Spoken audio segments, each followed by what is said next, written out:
Greetings, class, and welcome to MED 515. And today we're going to hear a little bit and discuss a little bit about interpreting data and evaluations as it pertains to students who have been evaluated through the multidisciplinary evaluation process, helping to understand the results, and then making the determination as a member of that IEP team. Actually, it's the MDE team, multidisciplinary evaluation team, that makes the determination if a child is indeed exceptional, and then therefore moves on to the IEP process. So let's get started.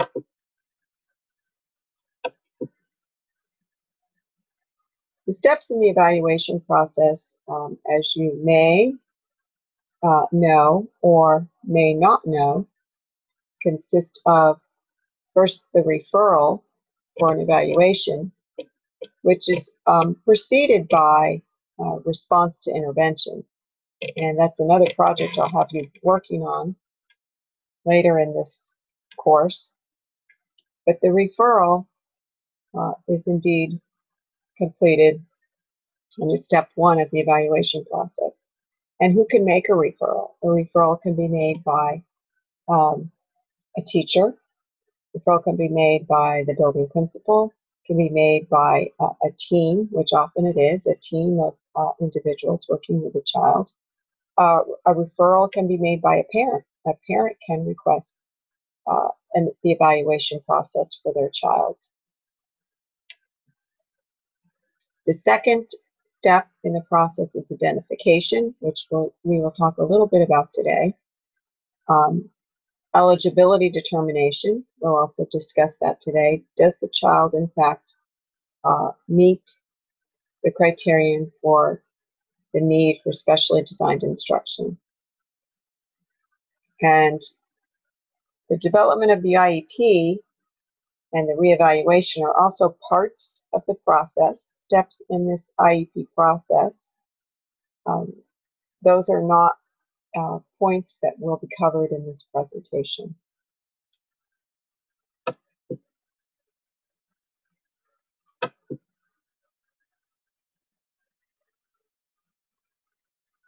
So the keys that we want to look at for the key questions for our presentation are: does the child meet one or more of the IDEA disability definitions? And that's in terms of identification.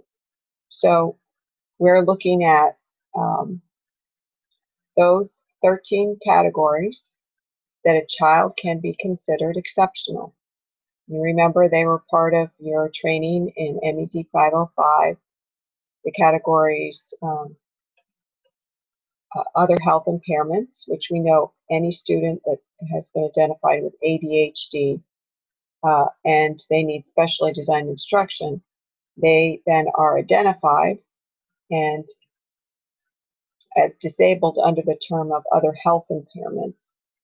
Also in that category, we see health impairments that are not yet labeled or described. Learning disabilities, a specific learning disability is a category. Intellectually disabled is a category.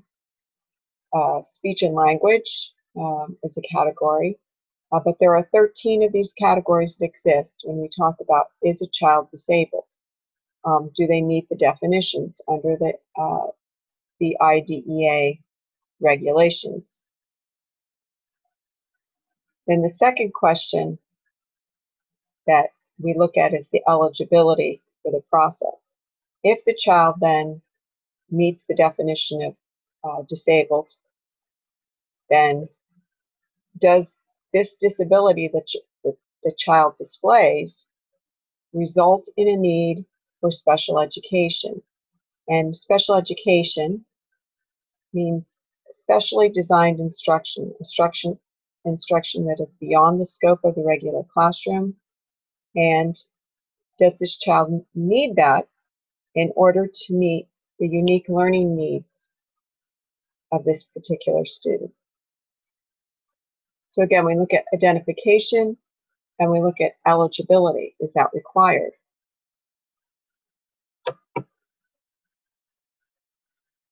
Now, when we are looking at the evaluation process, you are key in the MDE team in helping to proceed through. Many districts, my experience has been that many school districts will require you as the building principal to be the LEA, the local education agency. You are the representative on that team that determines, that can commit to resources.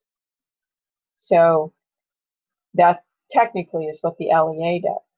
But you're the legal end of the IEP in that you have to help manage those deadlines so that you keep within compliance of the law. Parents who are savvy with special education law, and there are many savvy parents today, which is a good thing for their children, these parents will ensure that you are sticking to those days in terms of evaluations. Now, if you're in a district where you have a psychologist that is very skilled and works very closely with a special ed director or a director of pupil services, they will know what these dates are that we're going to discuss briefly. But they will also help to keep you organized in when these meetings will need to be held. If you're in a larger district, you may not need to establish the meeting times. You may just be asked to show up as the LEA. But please, it's very important that you take an active, and I can't underscore that enough, active role as the building principal. Nothing irritates me more as a former building principal and now an individual who prepares people to become principals. Nothing irritates me more than to see a principal shirk his or her duties of being the LEA or understanding what the process is for those children that have learning needs within the school. It's the principal's responsibility to be at these meetings. And I get it. I know there's a lot to be done in your job, but being at those meetings is essential. The deadlines that you need to really keep track of. First, the permission or the request to evaluate to complete the evaluation.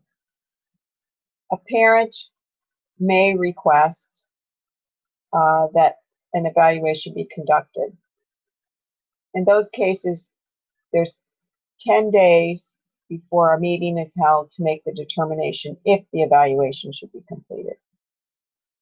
Once the paperwork is signed for the evaluation to be completed, and whether that's started by the school end or the parent end, regardless of the driver, once the permission, and that's a signed form, has been received to evaluate, then the school district has 60 days, 60 calendar days, not 60 school days, 60 calendar days to complete the evaluation.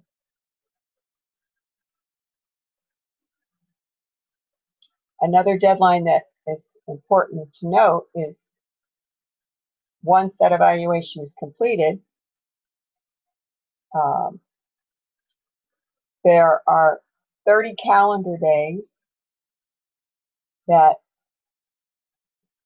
can transpire between the evaluation, the completion of the evaluation, to the IEP meeting itself.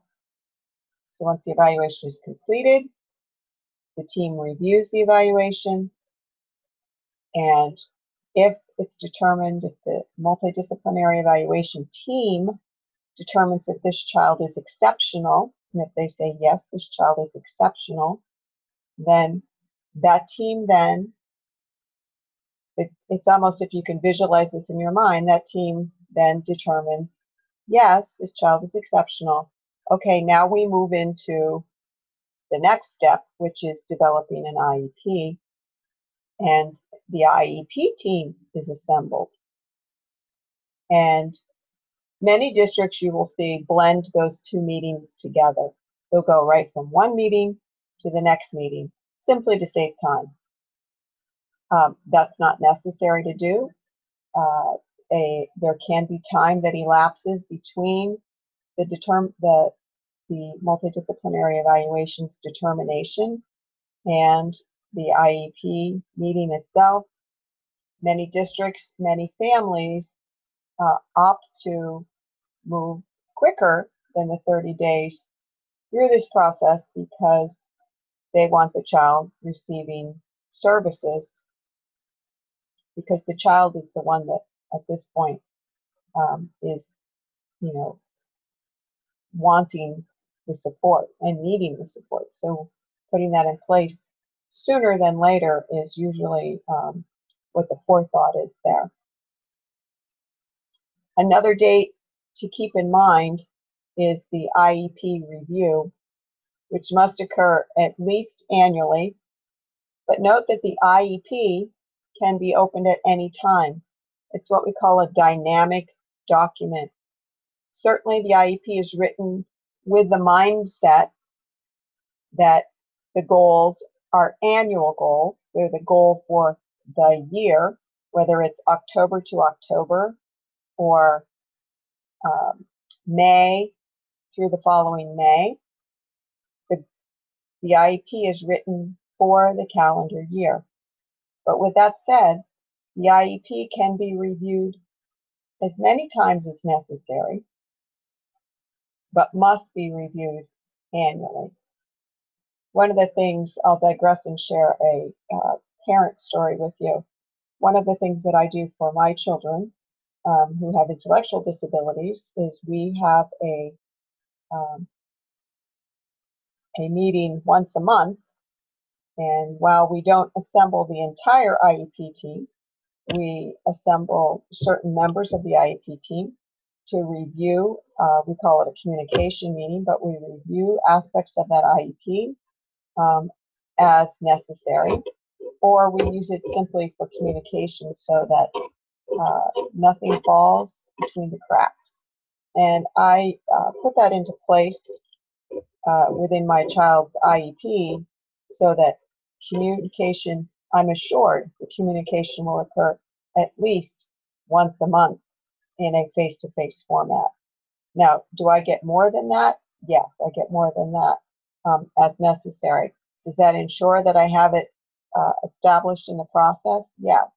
If goals are met midway through the year, which they have been, and which we found by meeting more frequently, then we reset the goals.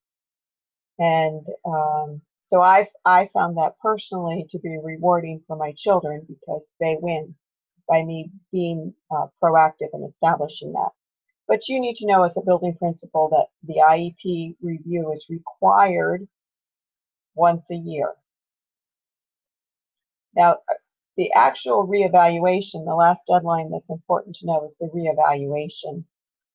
And students must be reevaluated to determine if they still have a need for specially designed instruction. They still might be diagnosed as having a disability, but they may not be in need of specially designed instruction. A case in point is a person with ADHD. If this person has successfully demonstrated that he is no longer in need of specially designed instruction through the reevaluation process, then he would no longer qualify for services. But reevaluation must occur at least every 3 years. And when we talk about psychological testing, right away that conjures up thoughts of psychology and the mind and, educational testing. And so let me try to dispel some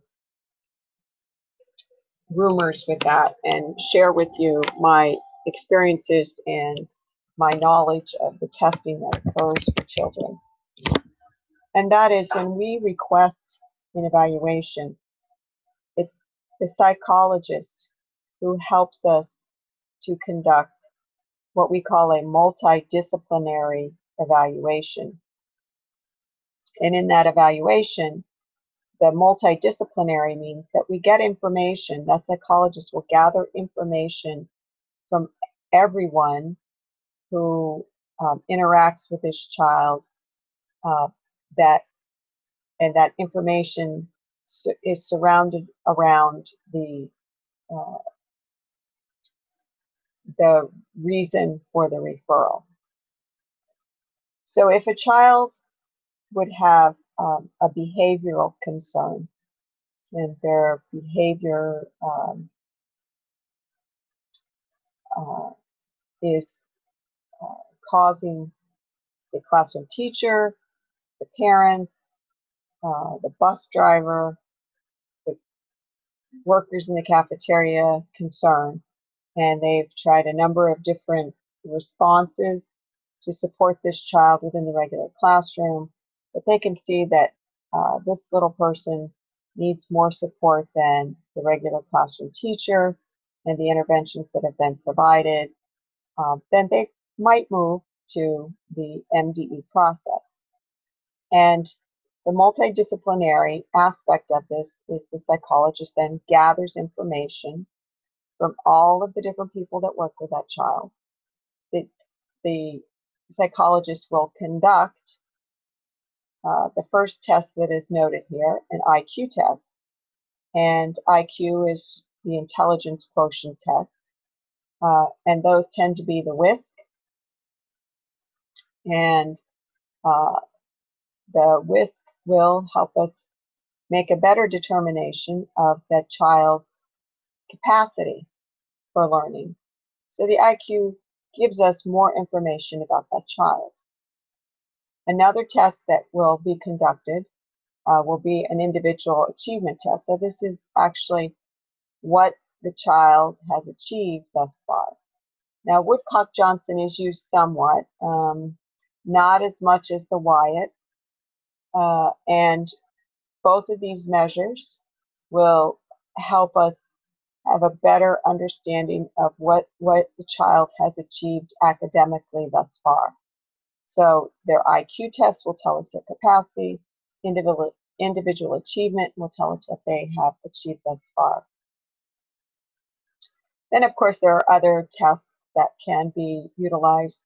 The Conners rating scale is used many times for children who are suspected of having ADD or ADHD. So sometimes we see that tool used.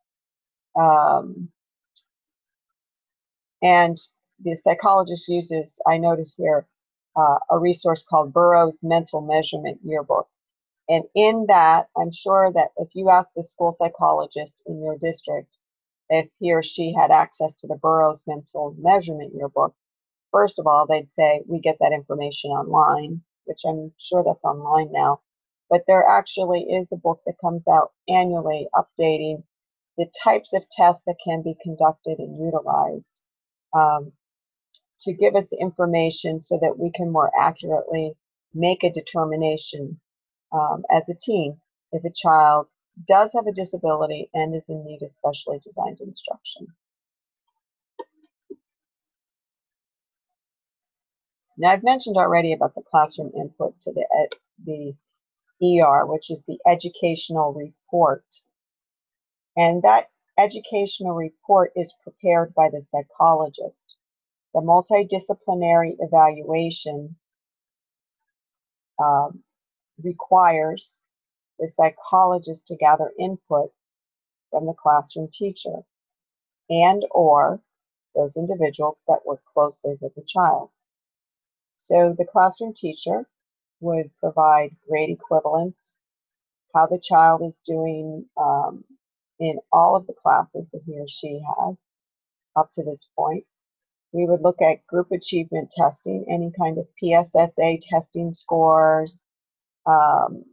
I was in a private school where we conducted the ITBS, Iowa Test of Basic Skills. California achievement tests are sometimes used, but whatever group achievement scores are given, that information is used by the psychologist and placed within the report. Observations. Psychologists need to have some observations of the child so that that information can be included. Now, observations can be conducted formally and informally, and both are important to the evaluation. Typically, a guidance counselor, sometimes a principal does this, but usually principals are too busy to do the observations. Sometimes another psychologist. Sometimes if you have an itinerant teacher, speech and language, or if you have another special teacher in the school, an instructional support teacher maybe, these individuals will conduct an observation of the child in the classroom and provide the data as more formalized data, typically in a narrative format, and give that to the psychologist so that can be compiled within the report. Observations are also gathered by the psychologist from parents, and typically it's a parent input form where the psychologist will do one of two things, sometimes both. Good psychologists will do both, but they meet with the parent or talk to the parent on the phone and ask questions and gather data that way, allowing the parent to talk about their child and give information orally.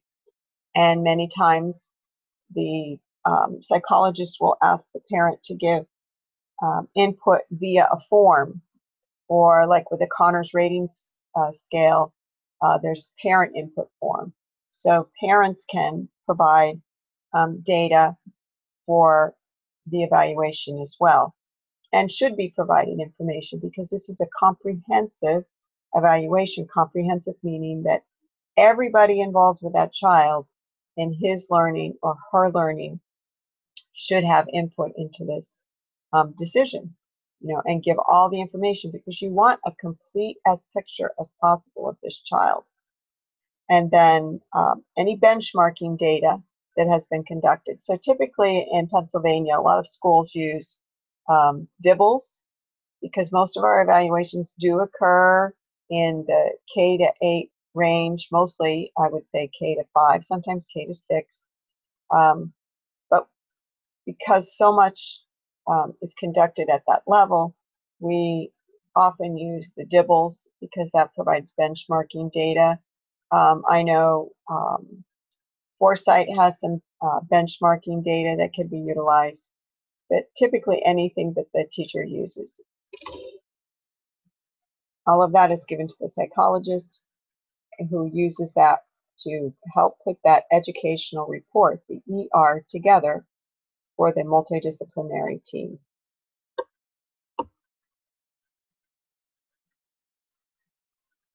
So when you look at the report, and you have an example of a report that I've shared with you, you will find demographics, and that's just the basic information about this child's first name, last name, date of birth, social security number, parents, address, demographics about the child. That's just the basic information that we need to know.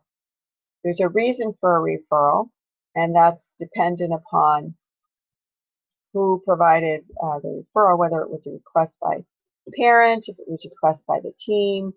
But that is the next section in our evaluation report, is the reason for referral. Why was the referral made? And a little bit of history of why the referral was made is included in that section. Next is parent input. Parent input here is paramount to the process and must be included in the evaluation report, even if it's a statement that says parents did not provide any input, or parents could not be reached to provide input. And that's the case sometimes in these situations. But more than not, we will find parents who are providing input of some degree for the evaluation reports. Then we see the educational history as the next section, which tells the child's history thus far in the educational process. And in light of whatever the referral is, education is skewed towards that referral. And what I mean by that is if the child is referred for behavior, again, I'm coming back to behavior because I'm thinking a child may have ADHD. And you think that, but it's really behavior that's really driving the rationale for pursuing the evaluation. Then you would talk about educationally how the child is performed in school, if there has been any outstanding behaviors, and up to this point. Then the next part would be developmental history, how the child is developed. Have there been difficulties along the way in the development of this child? And particularly in the case that I've shared with you, it may be behaviorally. The next section is test results, and this is a big section of the report. This is where the psychologist writes up the results of all of the testing that was conducted. And there tend to be graphs and charts and numbers and data in the section on test results and very detailed information. And a lot of times my experience has been as the LEA at many IEP meetings, or excuse me, MDT meetings, a lot of times with the psychologist present in the room when we review the educational report as a team with the parents there, a lot of times the test results are not described in detail when we have the oral discussion. They may be in detail in the report, which is great, that's where the details belong, but in the oral discussion, it's usually not as detailed. The next section is really the section, the last two sections are the pieces that I always highlight to look at, and that is the test interpretation and then the recommendations to the team.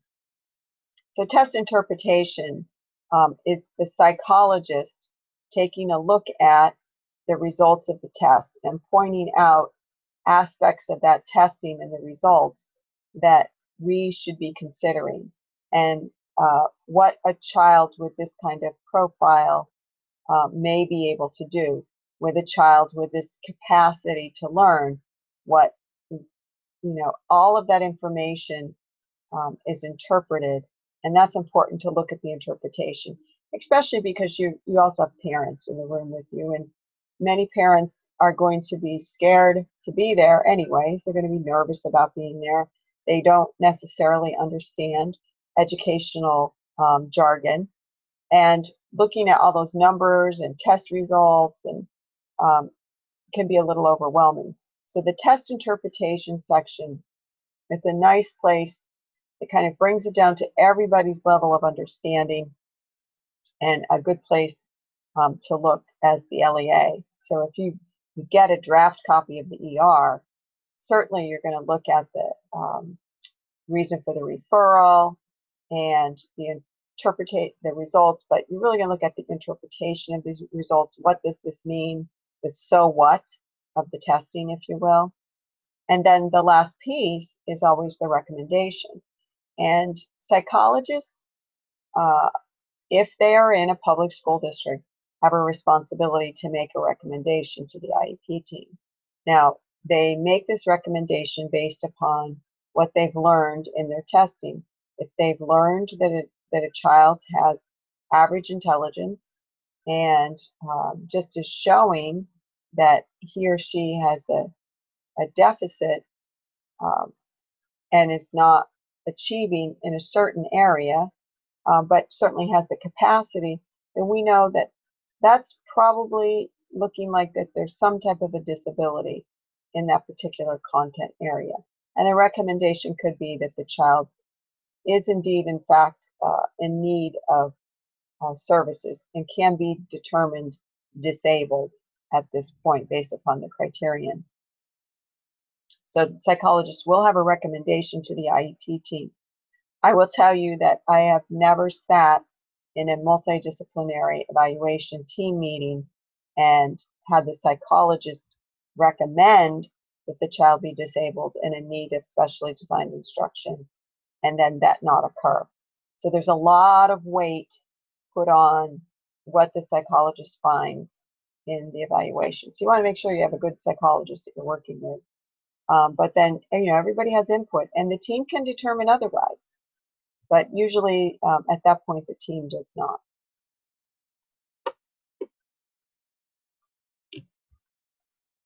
Now, the last slide that I have for you in closure of this presentation is looking at ethics and what the allowable accommodations are for students. So just a couple things to point out to you here. We're looking at evaluations in the process and assessments, and many times this is really in reference to when we get PSSA tests. Many times we look at PSSA testing and we know that a child is in need of accommodations, and there's a section in the IEP where you can mark that, and the child can take the test in a different room. It could be untimed. There are different options, but the thing that you really don't want to do here is be unethical and score the child differently than what he or she should be scored with any kind of formalized test, because, well, obviously because it's unethical, but it could mean a lot of negative feedback to the school and the school environment as well. But we need to take a look at what the assessment climate is in our schools, and we need to take a look at whether students have the capacity to take assessments, take their tests in an environment that is conducive to their learning. And some children just need a quieter environment to take their test. So what kind of accommodation can be made?